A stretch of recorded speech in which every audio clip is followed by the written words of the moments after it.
अगर मैं आपसे कहूं कि प्रधानमंत्री कल यहाँ आएंगे तो इसका English the prime minister will come here tomorrow होगा, बिल्कुल यह गलत होगा। इसके जगह इसका सही सेंटेंस होगा the prime minister comes here tomorrow. तो फिर आपके माइंड में क्वेश्चन उठ गया कि सर प्रधानमंत्री कल यहाँ आएंगे, यह फ्यूचर टेंस है, फ्यूचर सेंटेंस है। जब फ्यूचर सेंटेंस है तो फिर विल शैल क्यों नहीं यूज हुआ? यहाँ पर the prime minister comes here tomorrow क्यों लगा? यहाँ पर ये बातें हमारे माइंड में एक क्वेश्चन की तरह खड़ा हो जाएगी। तो इसको जानने के लिए हमें पढ़ना पड़ेगा प्रेजेंट इंडेफिनिट टेंस। तो चलिए हम लोग पढ़ते हैं प्रेजेंट इंडेफिनिट टेंस। आपको बता देते हैं प्रेजेंट इंडेफिनिट टेंस का यूज बहुत ही इंपॉर्टेंट है जब आप स्पोकन करते हैं, जब आप राइटिंग करते हैं, जब आप क्या करते हैं कि किसी चीज की अंडरस्टैंडिंग करते हैं, तब जाकर यह बहुत जरूरी हो जाता है कि हमें जानकारी हो अबाउट प्रेजेंट इंडेफिनिट टेंस के बारे में। तो सबसे पहले जान लीजिए कि प्रेजेंट इंडेफिनिट टेंस का पहचान जो होता है वो क्या होता है। पहचान के लिए ता है, ती है, ते है। आपको हिंदी वाक्य के मेन क्रिया के अंत में ता है, ती है, ते है इत्यादि दिया रहे तब यह सेंटेंस हो जाता है प्रेजेंट इंडेफिनिट टेंस में। इसके लिए आपके पास रूल होंगे सब्जेक्ट प्लस V1 या V5 प्लस ऑब्जेक्ट, V1 या V5 प्लस ऑब्जेक्ट। लेकिन अब आपके माइंड में क्वेश्चन उठ गया सर V1 या V5 क्या होता है? तो हम आपको बता देते हैं V5 सिंगुलर होता है। क्या होता है? सिंगुलर, जबकि V1 प्लूरल होता है। अब आपको समझने की जरूरत यह है कि इससे हमारा दो टाइप से बनता है हमारा रूल। सबसे पहले अगर हमारा सब्जेक्ट सिंगुलर है तो इसके साथ वर्ब भी हमारा सिंगुलर आएगा। वर्ब भी कैसा आएगा? सिंगुलर आएगा और प्लस ऑब्जेक्ट। और दूसरा जो रूल हमारा बनता है वह है कि अगर सब्जेक्ट हमारा प्लूरल है तब हमारा वर्ब भी प्लूरल आएगा और फिर हमारा क्या आ जाएगा? ऑब्जेक्ट आ जाएगा। अब आप एग्जाम्पल से समझिए, जैसे कि मैं बोलता हूं कि राधा खेलती है। राधा क्या करती है? खेलती है। अब यहाँ पर देखिए राधा सिंगुलर है इसलिए इसकी इंग्लिश क्या हो गई? राधा। अब हमको क्या करना है? V5 यानी कि खेलना का सिंगुलर चाहिए तो यहाँ पर क्या हो जाएगा हमारा? प्ले। अब प्ले में क्या लगा देंगे? S, play. क्योंकि आप जानते हैं कि V1 हम वैसे वर्ब को कहते हैं जो वर्ब फ्री स्टेट में होते हैं यानी स्वतंत्र अवस्था में होते हैं, वह वर्ब कहलाते हैं V1। जबकि V5 वैसे वर्ब को कहते हैं जिसमें हम क्या करते हैं? एस या ES ऐड कर देते हैं। किसको ऐड करते हैं? एस या ES जैसे ही हम ऐड करते हैं तो वो हमारा V5 हो जाता है और V1 फ्री स्टेट होता है यानी स्वतंत्र अवस्था होता है। अब एग्जांपल से समझिए, जैसे कि मैं बोलूं इट और इट में आप क्या करते हैं कि इस लगाते हैं तो ये इट्स हो गया, तो ये हमारा V5 हो गया, यह सिंगुलर फॉर्म में हो गया। जबकि जब हम V1 कहते हैं यानी कि फ्री स्टेट इट। अब देखिए जैसे कि आप बोलते हैं गो, ये हमारा हो गया V1, लेकिन जैसे ही आप बोलते हैं गोज तो यहाँ पर हमारा क्या हो जाता है? V5। जब हम बोलते हैं रन तो ये हमारा हो जाता है V1, लेकिन जब इसको आप सिंगुलर कीजिएगा तब हमारा हो जाएगा रन। ठीक इसी प्रकार जैसे ही आप प्ले बोलिएगा और प्ले में क्या कर दीजिएगा? एस लगाइएगा तो ये सिंगुलर हो जाएगा और V5 हो जाएगा। उसी तरह आप बोलते हैं लाफ, और लाफ V1 है और लाफ की जगह लाफ्स बोलिए, ये हमारा हो जाएगा V5। तो आपको समझ में आया कि V1 और V5 क्या होते हैं। V1 प्लूरल होता है जबकि V5 सिंगुलर होता है। जब किसी वर्ब में हम एस या ES को ऐड करते हैं तब वह हमारा सिंगुलर वर्ब हो जाता है, जबकि फ्री स्टेट में सारे वर्ब प्लूरल होते हैं। और आप जान लीजिए कि सिंगुलर सब्जेक्ट के साथ सिंगुलर वर्ब का यूज करते हैं जबकि प्लूरल सब्जेक्ट के साथ प्लूरल वर्ब का यूज करते हैं। कुछ एग्जांपल देखते हैं। अब आप देखिए कि मैंने रूल में से दो रूल को अलग कर लिया। हमारा मेन रूल क्या है? सब्जेक्ट प्लस V1 या V5 प्लस ऑब्जेक्ट। इससे हमने क्या कर लिया? दो नए रूल को फॉर्मेशन किया। जैसे कि मेरा पहला रूल कहता है subject plus V5 plus object, यानी सिंगुलर सब्जेक्ट होगा तो इसके साथ वर्ब भी सिंगुलर होगा और तब आपको क्या यूज करना पड़ेगा? ऑब्जेक्ट यूज करना पड़ेगा। इसी का दूसरा रूल कहता है सब्जेक्ट यदि प्लूरल है तो V1 यूज हो जाएगा, यानी V1 क्या होता है? प्लूरल और प्लस ऑब्जेक्ट। अब आप देखिए कि हम V1 फॉर्म को किस किस के साथ यूज करेंगे और V5 को किस किस के साथ यूज करेंगे। जब हमारे सेंटेंस का सब्जेक्ट अगर I हो, you हो, we हो, they, you हो, तब हम लोग जो है उसके साथ वर्ब यूज करेंगे V1। जबकि हमारा सब्जेक्ट यदि he हो, she हो, it हो या एनी नेम हो तो हम कौन सा वर्ब यूज करेंगे, V5, यानी कि सिंगुलर यूज करेंगे। ये हमारे सारे जो हैं ये सिंगुलर फॉर्म में आते हैं, सिंगुलर सब्जेक्ट होंगे, जबकि ये सारे प्लुरल होंगे एक्सेप्ट आई को छोड़कर। आई के साथ अलग रूल अप्लाई होता है जिसकी चर्चा हम नेक्स्ट वीडियो में करेंगे। अब बात करते हैं यहाँ पर कुछ सेंटेंस को बनाकर देखते हैं। जैसे कि मोहन इस शहर में रहता है, तो रहने का काम कौन कर रहा है, मोहन। तो मोहन हमारा क्या हो गया, सब्जेक्ट। अब ये काम क्या कर रहा है, रहने का, तो ये रहना हमारा क्या हो गया, वर्ब, यानी क्रिया काम क्या हो रही है, रहने की, तो क्रिया हो गया हमारा वर्ब। अब ये रह कहाँ रहा है, इस शहर में, तो इस शहर में का क्या हो गया, ऑब्जेक्ट।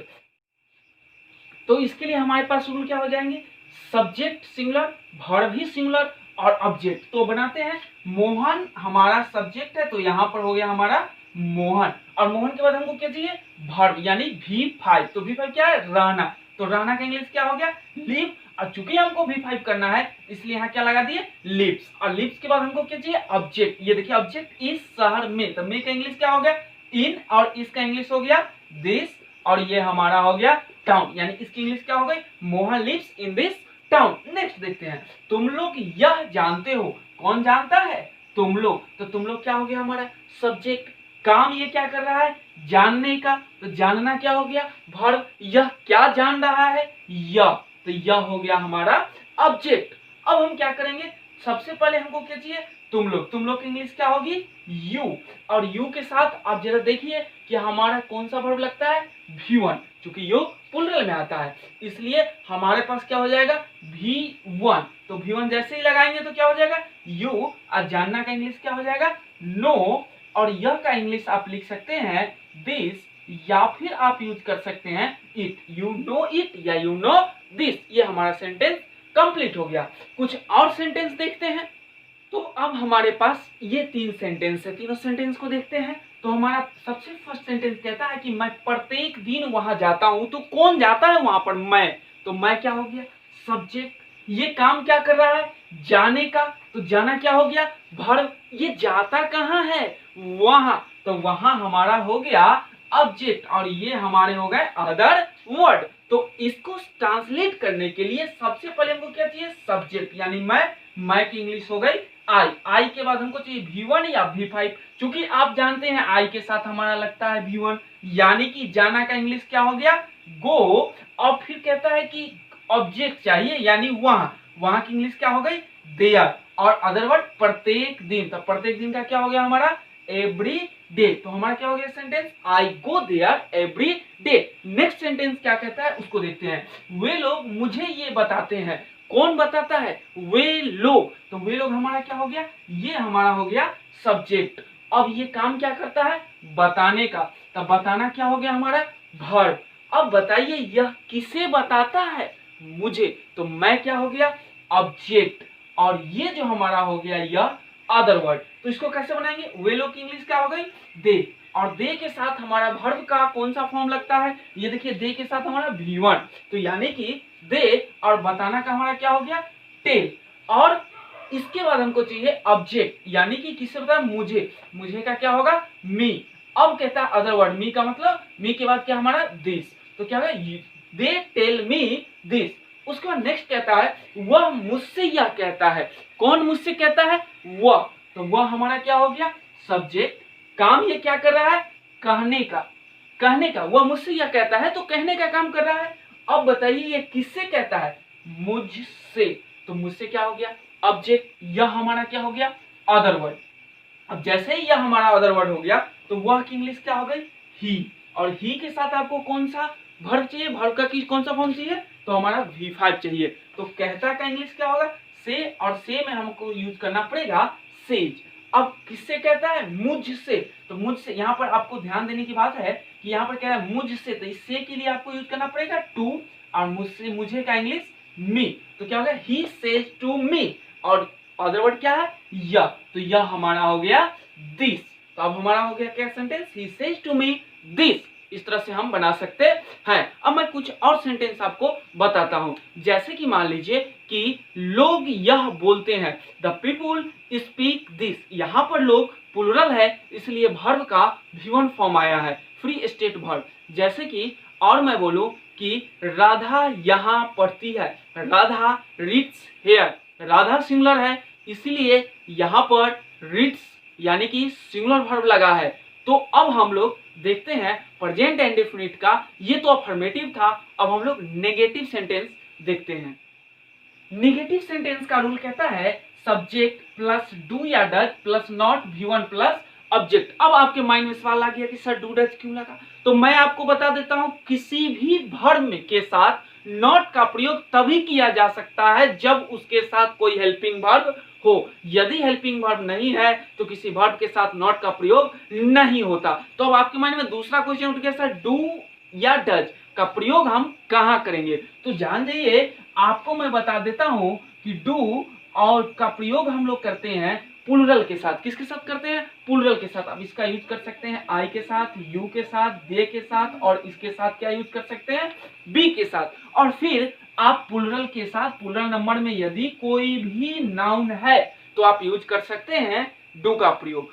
ठीक, डज का प्रयोग हम तब करते हैं जब क्या हो, इसमें हमारा सब्जेक्ट ही हो, सी हो, इट या फिर एनी नेम हो, या इसके साथ आपका कोई सिंगुलर सब्जेक्ट हो, तब आप यूज कर सकते हैं डज का। किसका यूज कर सकते हैं, डज का। अब मैं एग्जांपल से आपको समझाता हूं, जैसे कि मैं बोलूं कि वह मुझे नहीं जानता है। क्या, वह मुझे नहीं जानता है। इसके लिए आपका क्या होगा, हमारा सब्जेक्ट क्या हो गया, वह, और ये काम क्या कर रहा है, जानने का, यानी जानना क्या हो गया, वर्ब। अब बताइए किसे नहीं जानता, मुझे, तो मुझे क्या हो गया, ऑब्जेक्ट। अब आपको रूल अप्लाई करनी है। सबसे पहले सब्जेक्ट यानी वह की इंग्लिश क्या हो गया, ही के साथ चाहिए आपको डू या डज। अब देखिए ही के साथ क्या चाहिए आपको, डज, यानी कि इसके जगह हमारा हो गया डज। अब इसके बाद क्या यूज करना है, नॉट, और नॉट के जस्ट बाद हमको चाहिए वर्ब, यानी वर्ब क्या है, जानना। जानना का इंग्लिश क्या होता है, नो। अब क्या चाहिए आपको, ऑब्जेक्ट, मुझे, मुझे की इंग्लिश क्या हो गई, मी। नेक्स्ट क्वेश्चन मैं लेता हूं। नेक्स्ट क्वेश्चन हमारा होगा, जैसे कि मैं बोलूं कि रोहन इस शहर में नहीं रहता है। अब मान लीजिए कि ऐसा क्वेश्चन हो कि रोहन इस शहर में नहीं रहता है। अब इसको आप कैसे बनाइए, कैसे ट्रांसलेट करते हैं, तो देखिए सबसे पहले बात है कि कौन नहीं रहता, आपको सिलेक्ट करना पड़ेगा सब्जेक्ट, वर्ब और ऑब्जेक्ट। काम करने वाला व्यक्ति यानी जो डूअर होगा वो सब्जेक्ट होगा, वह काम क्या कर रहा है, काम सेंटेंस में क्या हो रही है, इस बात को अगर आप तलाश करते हैं वो हमारा वर्ब होगा। और काम कहाँ हो रहा है, किस तरह हो रहा है, इन सारी बातों को हम बोलते हैं ऑब्जेक्ट। तो ये देखिए रोहन काम कर रहा है, तो ये हमारा हो गया सब्जेक्ट। काम ये क्या कर रहा है, रहने का, तो रहना क्या हो गया हमारा वर्ब। अब ये कहता है कि रह कहाँ रहा है, तो इस शहर में, तो इस शहर में हमारा क्या हो गया, ऑब्जेक्ट। अब इसको बनाना हमको सबसे पहले क्या चाहिए, सब्जेक्ट यानी रोहन, तो रोहन आ गया। रोहन के साथ हमको डू या डज चाहिए। आप देखिए एनी नेम सिंगुलर में हो तो आपको यूज करना पड़ेगा डज, तो रोहन के साथ हमारा क्या आ गया, डज। और डज के बाद हमको क्या चाहिए, नॉट। रहना, रहना की इंग्लिश क्या होगा, लिव। अब कहते हैं इस शहर में, इस शहर में का इंग्लिश क्या होगा, इन दिस टाउन। अब यहाँ पर हमारा बन गया Rohan does not live in this town. अब मैं कुछ एग्जाम्पल और देता हूं, जैसे कि मैं बोलता हूं कि वह मुझे नहीं जानती है, सी डज नॉट नो मी। यहां पर डज नॉट इसलिए लगा क्योंकि सी सिंगुलर है। तो अब हम लोग इसका इंट्रोगेटिव सेंटेंस देखते हैं। इंट्रोगेटिव सेंटेंस वैसे सेंटेंस को कहते हैं जिसका जवाब केवल हम हाँ या न में देते हो। जैसे कि मैं आपसे पूछूं क्या आप पढ़ते हैं, जवाब क्या होगा, हाँ या ना। जैसे ही आपने यस या नो में क्वेश्चन जवाब दिया वह सेंटेंस हो गया हमारा इंट्रोगेटिव सेंटेंस। तो चलिए इंट्रोगेटिव के लिए हमारे पास रूल होगा, सबसे पहले डू या does subject V1 plus object. अब इस क्वेश्चन को बनाकर देखिए, क्या आप यह जानते हैं, कौन जानता है, आप क्या हो गया सब्जेक्ट, काम ये क्या कर रहा है, जानने का, और क्या जानने की बात हो रही है, यह, तो यह हो गया हमारा ऑब्जेक्ट। अब इसके लिए हमको सबसे पहले क्या चाहिए, डू या डज। अगर आप है, आपकी इंग्लिश क्या होती है, यू के साथ आपको क्या चाहिए, ये देखिए तो यू के साथ क्या चाहिए, डू। तो इसका मतलब है कि आपको यूज करना पड़ेगा डू।